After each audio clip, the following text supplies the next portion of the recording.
Olivier Bréchard, je suis le directeur de la Learning Planet Alliance, l'alliance internationale qui a été cofondée par le Learning Planet Institute et l'UNESCO. La jeune génération est aujourd'hui confrontée à une multitude de transitions qui s'accélèrent à une vitesse incroyable.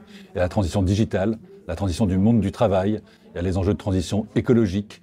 Et ces enjeux-là, tous ensemble, ont aussi un impact assez fort sur leur santé et leur santé mentale. Donc ça, c'est un défi gigantesque et il est essentiel de trouver les moyens de co-construire avec cette jeune génération l'ensemble des politiques publiques qui concernent leur avenir. On mène beaucoup d'actions tout au long de l'année avec une multitude d'acteurs. Je vais en citer une. Il y a un programme Teachers for the Planet qu'on lance officiellement dans le cadre du festival.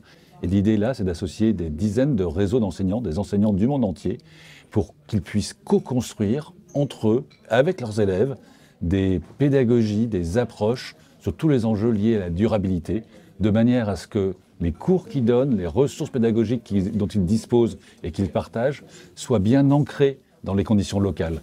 Que par exemple, un cours sur l'éducation à la durabilité pour des aborigènes australiens réponde à la culture, aux enjeux, aux pratiques locales. Donc ce grand programme Teachers for the Planet est une des initiatives dont nous sommes fiers et heureux de lancer, surtout parce qu'elle fonctionne avec beaucoup de collaboration de beaucoup d'acteurs différents qui au début le faisaient séparément et qui aujourd'hui vont le faire ensemble. Hier, j'ai eu le plaisir de prendre part à une action menée par une ONG qui s'appelle Friendship, qui est basée au Bangladesh, mais qui a des soutiens en France aussi. Et là, c'était des dizaines d'écoles du Bangladesh, du Cambodge, de France et de Luxembourg, qui étaient connectées ensemble pour échanger sur leur approche des défis climatiques. Ce sont des expériences qui étaient extrêmement différentes. Au Bangladesh, c'est la région des Chars qui est extrêmement inondée, et donc dans des conditions extrêmes. Et là, il y avait des académies plutôt du côté de Lyon, de Grenoble. Et c'est pas du tout les mêmes approches, mais il y avait un très beau dialogue, un apprentissage les uns des autres. Ce type d'initiative, dans le cadre du festival, est très très belle.